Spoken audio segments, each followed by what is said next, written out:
नमस्कार, जय हिंद, वंदे मातरम। दोस्तों, आप सभी का स्वागत है एग्जाम तक में। जैसा कि पता है फ्रेंड्स, आज मैं आप लोगों के सामने सामान्य हिंदी से व्यंजन संधि लेकर के आया हूँ। हाँ फ्रेंड्स, व्यंजन संधि को लेकर के आया हूँ। तो अगर आपने मेरी पुरानी स्वर संधि का वीडियो नहीं देखा तो सबसे पहले आप स्वर संधि का वीडियो देखिए, फिर आपको व्यंजन संधि सही स्वरूप रूप में समझ में आएगी। तो आज अपन पढ़ने जा रहे हैं फ्रेंड्स व्यंजन संधि। अब व्यंजन संधि किसे कहते हैं? सामान्य हिंदी और हिंदी व्याकरण का सबसे महत्वपूर्ण, सबसे ज़्यादा पूछा जाने वाला चैप्टर फ्रेंड्स। यहाँ से अगर संधि आती है तो व्यंजन संधि से प्रश्न आए, ऐसा हो नहीं सकता। तो नॉर्मल भाषा में मैं आपको बता चुका हूँ संधि कितने प्रकार की होती है। तो स्वर संधि किसे कहते हैं? दूसरी व्यंजन रहती है, तीसरी विसर्ग संधि रहती है। अब स्वर किसे कहते हैं? जब स्वर और स्वर मिलकर के बनते हैं उसे स्वर संधि। व्यंजन किसे कहते हैं? पहला व्यंजन आएगा, उसके बाद स्वर व्यंजन आएगा तो व्यंजन संधि। देखिए परिभाषा से भी मैंने लिखी आपको, व्यंजन का स्वर या व्यंजन के साथ मेल होने पर जो परिवर्तन होता है उसे व्यंजन संधि कहते हैं। व्यंजन संधि को हल संधि भी कहते हैं। उदाहरण, उत प्लस लास बराबर उल्लास होता है। उत प्लस लास जाएगा फ्रेंड्स, उत प्लस लास बराबर उल्लास होगा। अप प्लस जा बराबर अब्ज होता है फ्रेंड्स। तो व्यंजन संधि में क्या है? शब्दों में परिवर्तन हो जाता है, यानी कि का गा में परिवर्तन हो जाता है, जिससे बा का पा में परिवर्तन हो गया। तो फ्रेंड्स ये व्यंजन संधि के अंतर्गत आते हैं। अगर आपने व्यंजन संधि को स्टार्टिंग से नहीं समझा है तो देखिए मैं आपको मेन टॉपिक बताऊं। पहला वर्ण व्यंजन का होगा। पहला वर्ण यानी कि जब आप जैसे ही संधि विच्छेद करेंगे तो पहला वर्ण आपको व्यंजन का देखने को मिलेगा। उसके बाद दूसरा वर्ण जो आएगा वो स्वर या व्यंजन का आएगा, स्वर या व्यंजन का आएगा, उसी को व्यंजन संधि कहते हैं। आया समझ में? व्यंजन संधि को दूसरी बात हल भी कहा जाता है। ये आपको अच्छे से याद रहना चाहिए फ्रेंड्स। अब जैसे आप एग्जाम्पल पे आ जाइए फ्रेंड्स, हल के बाद उत प्लस लास उल्लास, अब प्लस जा अब्ज। व्यंजन संधि के कुछ उदाहरण है फ्रेंड, ये देख लीजिए। दिक प्लस अंबर दिगंबर, अभि प्लस शेख अभिषेक, दिक प्लस गज दिग्गज। ये फ्रेंड्स आपके एग्जाम्पल हैं।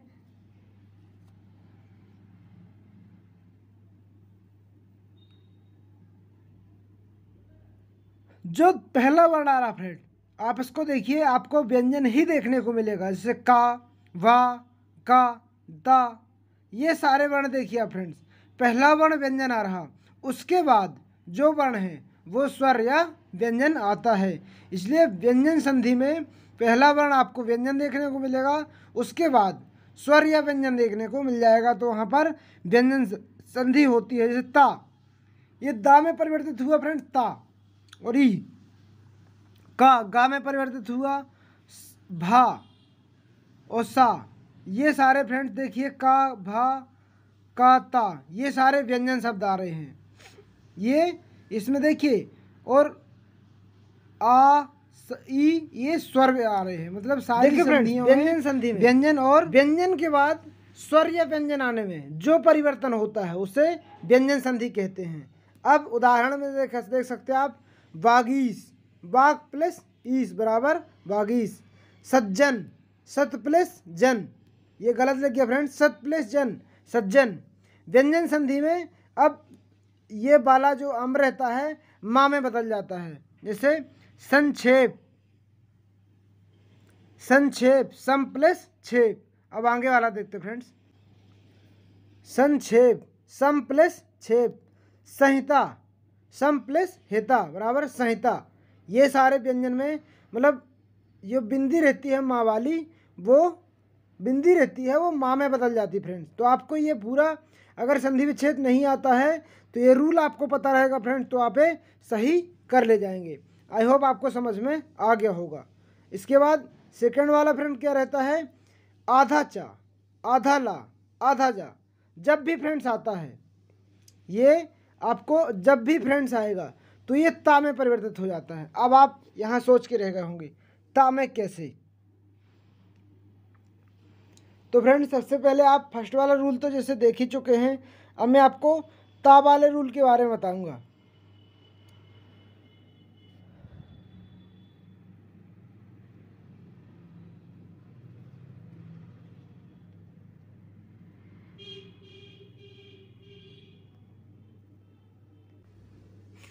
देखिए फ्रेंड्स, आधा मतलब जो मैं आपको ता वाला तो मैंने आपको बढ़ा दिया है। से देखिए उन्नति, आधा ना आ रहा है इसमें, तो उत प्लस नति। देखिए आधा ना जहाँ भी आ रहा वहाँ ता में परिवर्तित हुआ फ्रेंड्स। उन्नति उत प्लस नति। उद्भव उत प्लस भव, उद्भव में उत प्लस भव। उच्चारण उत प्लस चारण। उल्लेख उत प्लस लेख। सज्जन सत प्लस जन। आई होप आपको समझ में आ गया होगा फ्रेंड्स। जो यहाँ पर सारी चीज़ें आ रही हैं वो सारी चीज़ें व्यंजन संधि में ता में परिवर्तित हो जाएंगी। आई होप आप समझ चुके होंगे। सारी शब्द आधा जैसे मैंने आपको लिखे हैं, आधा ना, आधा चा, आधा ला, जा, ये सारे ता में परिवर्तित हो जाते हैं। मैंने संधि विच्छेद करके भी आपको बताया है। उच्चारण का देख लीजिए आप, उद्भव का देख लीजिए, सज्जन का देख लीजिए, उल्लेख का देख लीजिए। सभी में पहले वाला व्यंजन वर्ण ता आएगा, दूसरा वाला स्वरीय व्यंजन कुछ भी हो सकता है। आई होप आपको यहाँ पर इसके बारे में समझ में आ गया होगा। सज्जन का क्या होता है, सत प्लस जन। अब फ्रेंड अगला आता है गा को का में बदलना। तो सबसे पहले आपको का खा गा वाली लाइन देखिए आप। गा तीसरे नंबर पर रहता है, तीसरे नंबर पर रहता है। तीसरे नंबर वाले वर्ण को पहले नंबर वाले वर्ण में बदलना है आपको। यानी का खा गा घा एंगा, तो गा है तीसरे नंबर में। जैसे दिग्गज, तो दिक प्लस गज। अब दिक प्लस गज कैसे आएगा फ्रेंड्स? जो का है, जो का है पहले नंबर है और गा है तीसरे नंबर पे है, तो तीसरे नंबर वाले वर्ण को पहले नंबर वाले वर्ण में बदल दिया जाता है। तो इसी को व्यंजन संधि कहते हैं फ्रेंड्स। पहला वर्ण व्यंजन का आएगा, दूसरा वर्ण स्वर या व्यंजन का आए, वहीं पर व्यंजन संधि होती है। आई होप आपको समझ में आ गया होगा। दूसरा है दिक प्लस अंबर, मतलब दिगंबर का। तीसरा शब्द है गा, तो गा को का में, दिक प्लस अंबर, गा का में परिवर्तित हुआ है, इसलिए दिगंबर आएगा फ्रेंड्स। बागीस, बाग प्लस ईस, बागीस। बाग जाल, बाग प्लस जाल। जैसा कि मैंने आपको बताया वही सारे शब्द आपको देखने को मिल रहे हैं। यानी कि पहला वर्ण तीसरे वर्ण में बदल जाना, वही कहलाता व्यंजन संधि का। आई होप आपने समझ लिया होगा। अब नेक्स्ट पर चलते अपन।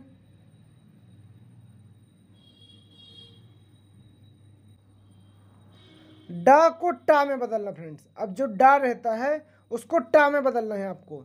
तो बड़ानन, बट प्लस आनन, बड़ानन, बट प्लस आनन। यानी कि जो डा रहता फ्रेंड्स, डा, डा को टा में बदल दिया। जैसे सड़ानन, सट प्लस आनन, जो डा रहता है उसको टा में बदलना है। यानी कि पहले वर्ण को पांचवें वर्ण से बदल दिया जाता। पहले वर्ण को पांचवें वर्ण में बदल दिया जाता फ्रेंड। जहां पहले वर्ण को पांचवें वर्ण में बदला जाता उसको व्यंजन संधि कहा जाता है। जा को चा में बदलना फ्रेंड, जा को चा में। जैसे आजादी, अच प्लस आदि, अच, मतलब जा वाले शब्द को चा में बदल दिया जाता है। जैसे कि आप जब से भी देखते आ रहे हैं व्यंजन संधि कहाँ पर होती है? जहाँ पर पहला वर्ण व्यंजन का आए, दूसरा वर्ण स्वर या व्यंजन का आएगा, वहीं पर व्यंजन संधि होती है। आई होप आपको समझ में आ गया होगा।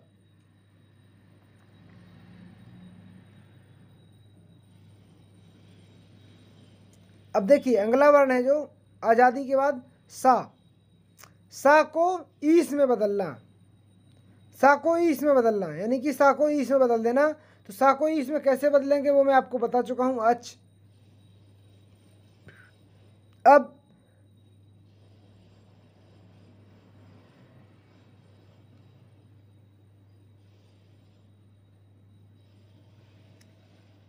देवेश,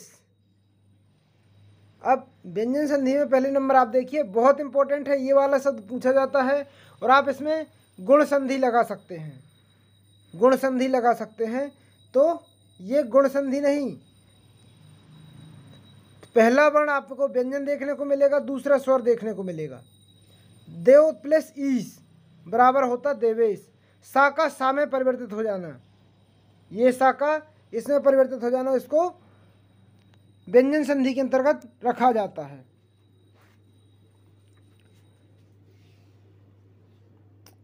देवेश, देव प्लस ईस बराबर होता देवेश।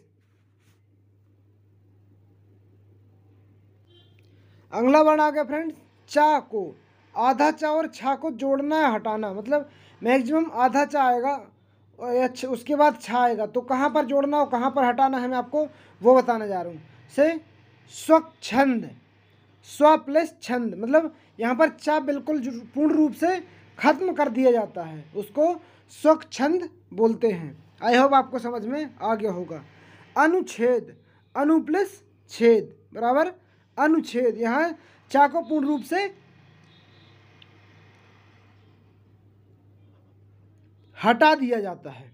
विच्छेद, वि प्लस छेद। आई होप आपको यहाँ पर समझ में आ गया होगा कहाँ पर आधा चा को हटाया जाता है। जब पूर्ण रूप से ये शब्द लिखे हों तब की बात ध्यान में रखिएगा कि चा को कहाँ पर हटाना है फ्रेंड्स। आई होप आपने यहाँ तो ये जान लिया होगा कि कहाँ पर हटाना है। अगर नॉर्मल आप ये नहीं देखा होगा आपने तो आपसे नहीं बनेगा फ्रेंड्स, क्योंकि आपको एक बार रूल का पता होना बहुत ज़रूरी है। स्वच्छंद, स्व प्लस छंद, चा पूर्ण रूप से हटा दिया है। देखिए चा पूर्ण रूप से हट गया है। अनुच्छेद की भी वही कहानी है, स्वच्छंद की भी वही कहानी है, विच्छेद की भी वही कहानी फ्रेंड्स।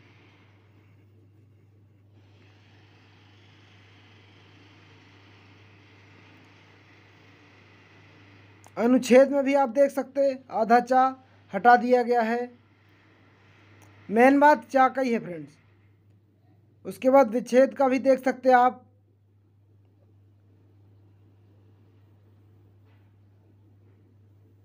अब अस को इश्क में आए, अश्क और अश्क में आए तो सा सा हट जाएगा।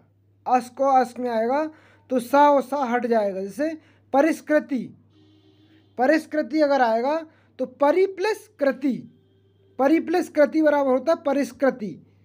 तो ये आधा सा का पूरा हट जाएगा फ्रेंड्स। आए तो सा हट जाएगा, मतलब ये दोनों सा हट जाएंगे। अगर ऐसी शब्द मतलब आती हैं तो दोनों शब्द हट जाएंगे। परिष्कृति, परि प्लस कृति। आई होप आपको समझ में आ गया होगा। संस्कार, संस्कार, सा में बिंदी रख जाएगी फ्रेंड्स। तो मैंने आपको फर्स्ट में भी बताया था बिंदी को माँ में परिवर्तित कर दिया जाता है। सम प्लस कार। अब इष्ट का इष्ट होना, निष्ठा, निष्ठा, तो यहाँ पर नी प्लस स्था, इष्ट का इष्ट हो जाता फ्रेंड्स। से नी प्लस स्था बराबर नी प्लस स्था, तो निष्ठा आ जाएगा फ्रेंड्स। अब प्रतिष्ठा, प्रति प्लस स्था बराबर प्रतिष्ठा होता फ्रेंड्स। अनुष्ठान, अनु प्लस स्थान बराबर अनुष्ठान होता फ्रेंड्स। आई होप आप यहाँ पर समझ चुके होंगे कि कहाँ पर कैसी कहानी है फ्रेंड्स। ये वो मोस्ट इम्पोर्टेंट है वाले शब्द एग्जाम में पूछे ही जाते हैं। जहाँ पर पहला वर्ण देखिए इष्ट जो आता था पूरा खत्म कर दिया गया है। अनु प्लस ठान बराबर अनुष्ठान, आप ऐसी विसर्ग संधि में लगाएंगे, लेकिन विसर्ग नहीं है फ्रेंड्स। ये अनुष्ठान में विसर्ग नहीं जाएगी, व्यंजन संधि जाएगी। अगर आपने रूल नहीं पढ़े होंगे तो आप इसका 100 रूप से व्यंजन संधि लगाएंगे, तो व्यंजन न लगा के व्यंजन संधि लगाएंगे, नहीं तो ऐसे विसर्ग लगा सकते हैं। अब सा को सा में बदल जाना, सा को सा में बदल जाना। निषेध, नी प्लस सेध, मतलब सा षटकोण वाला सरौता वाले सा में बदल जाता है। आप इसमें व्यंजन विसर्ग संधि लगा सकते हैं। इससे नी प्लस सेध करेंगे आप तो वो गलत हो जाएगा। पहले नी आएगा फिर सेध आएगा, ज्यों के त्यों शब्द रहते हैं, थोड़ा सा शब्दों में परिवर्तन होता है, बाकी संधि विच्छेद वैसे ही रहता है। विषम, वि प्लस सम बराबर विषम रहता है। आई होप आपको यहाँ पर समझ में आ गया होगा संधि के बारे में। व्यंजन संधि का आपने पूर्ण रूप से वीडियो देखा। अगर आप चैनल पर नए हैं और अभी तक आपने चैनल को सब्सक्राइब नहीं किया तो यहाँ टॉपिक बाय टॉपिक सभी के वीडियो करवाए जाएंगे। आप चैनल को बिना किसी देरी के सब्सक्राइब कर लीजिए, अपने मित्रों को ज़रूर शेयर कीजिए। जय हिंद, जय भारत।